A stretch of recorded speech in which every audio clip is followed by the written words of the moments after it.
guys, and welcome back to the Casual Critic YouTube channel. We are reviewing Monster, a 2003 biopic about Aileen Wuornos, starring Charlize Theron and Christina Ricci. So if you don't know who Aileen Wuornos is, she is one of the most famous serial killers of all time and probably the most famous female serial killer of all time.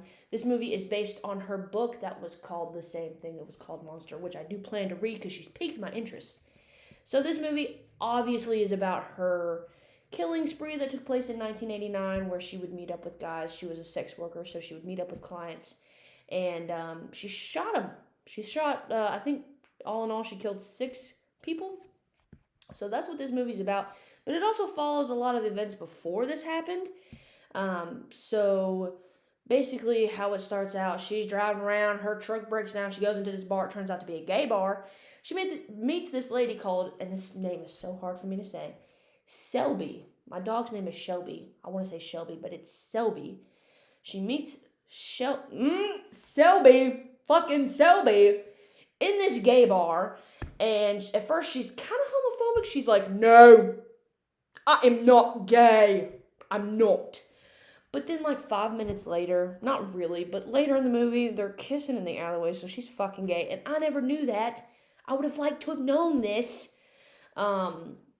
But yeah, they meet up, they're having a good time, they're kind of falling in love.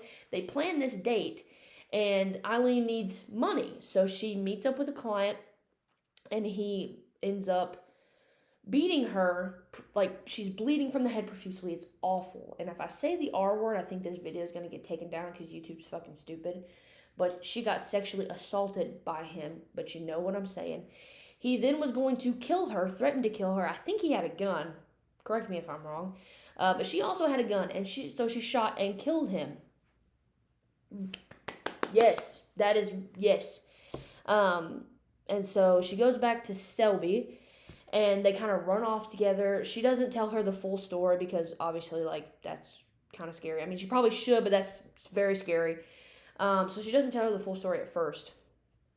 And then they're like going out, they're kind of doing whatever they want, they're partying, they're having a good time, they're living it up, they're falling in love, and then they run out of money.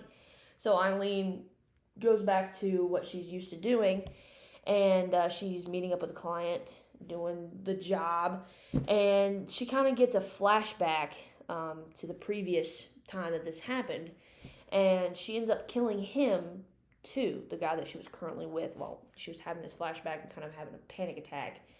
She shoots him. And this repeats itself. I believe she killed 6 people altogether. So,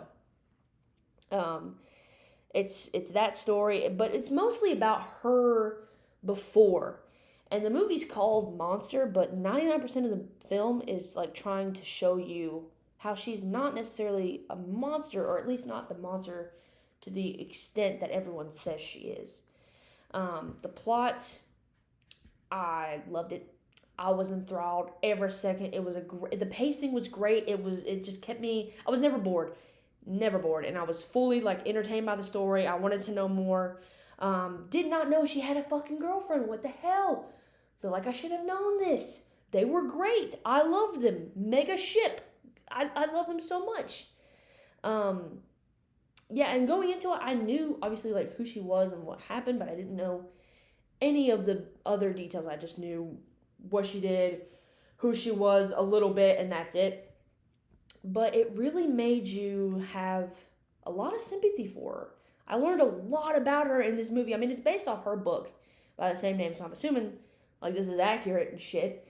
I know that the lady that Christina Ricci plays, which is Selby, that's not her actual name, but she was a real person. I think they just used a different name or whatever. But yeah, it turned out to be an LGBTQ plus thriller, and I'm all about that, okay? They were so cute. I ended up really liking Aileen. I'm going to be honest with you. Not by necessarily the end of it, because I don't agree with everything that she did. But also, she was kind of cool. She was funny, and they loved each other, and they were falling in love, and you end up, like, really, really liking her. And that sucks, because then, like, the last 30 minutes of this movie just goes off a fucking cliff, like just straight down. She's starting to lose it. The paranoia is getting to her. All of it's getting to her, the guilt. and she starts to lose her mind, and I just felt so bad for her because, like, she had been sexually assaulted. This guy was going to kill her. That's what his intention was. And so she had to kill him in self-defense. Understandably so. And then that just continues, I think, just to nag at her brain, and she ends up doing it several more times. The directing, did y'all know that Patty Jenkins directed this? Wonder Woman's Patty Jenkins? I think that's fucking cool. I love that. I think that telling a very complicated and layered story about a woman and it being directed by a woman, chef's kiss. I love that. I appreciated it.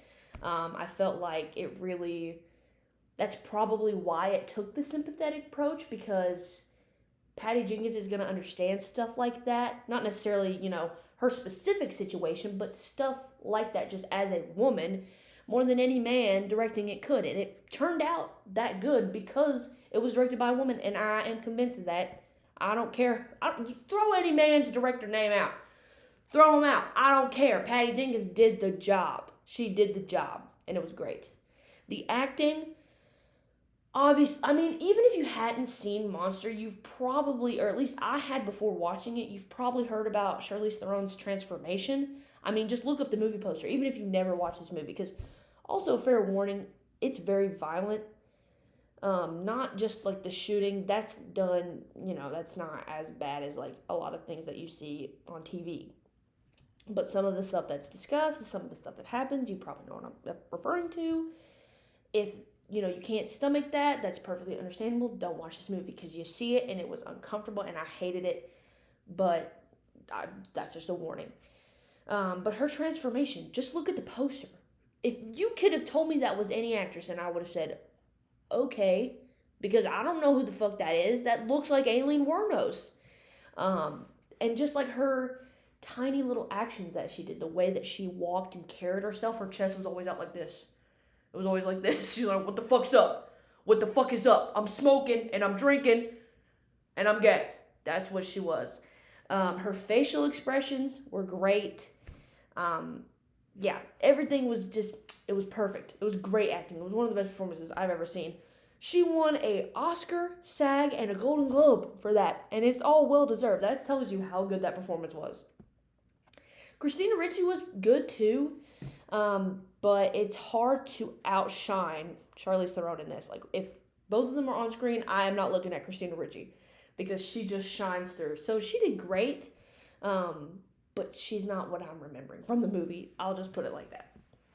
There's one scene towards the end where they have to separate because she's been killing some guys and the heat is on them and she doesn't want to get Selby in trouble. So she sends her off on a bus, and there's this scene right before she gets on, and she's sitting on the ground and she's crying and shaking, and it's really, really good. It's really good. The script was fine. It wasn't anything very memorable. There were a couple of speeches that Aileen gave that I was like, oh, that's pretty good. Oh shit. But it's not what I'm gonna remember from the movie either. So it was fine. It was not bad. It wasn't oh my god. So that was my review of Monster. I highly recommend this movie. My rating was 5 out of 5. It's not that I didn't want it to end, because I didn't want it to end because she's going on a killing spree, but when I tell you, every single second I was completely in the story. It was one of those kinds of movies. Where it ended, I was like, what the fuck am I supposed to do now? What else happened? So, I gave it a 5 out of 5. I would highly, highly recommend it. It's on Netflix right now as of recording this, and doesn't say it's going off anytime soon, so it should still be on Netflix if you want to check it out. And if you do, let me know down in the comments below what you thought of it. And if you've seen it and didn't like it, then let me know why you didn't like it, because I really liked it. And go ahead and go in the description box. All my social media accounts are on there. My Twitter, my TikTok, my Instagram. Go follow me. It would really help. I've also got a podcast coming out every single Saturday called The Casual Critic as well, just like this YouTube channel. So just go look that up wherever you listen to podcasts. And hit subscribe. It would really help me a lot. Hit subscribe. Hit the bell.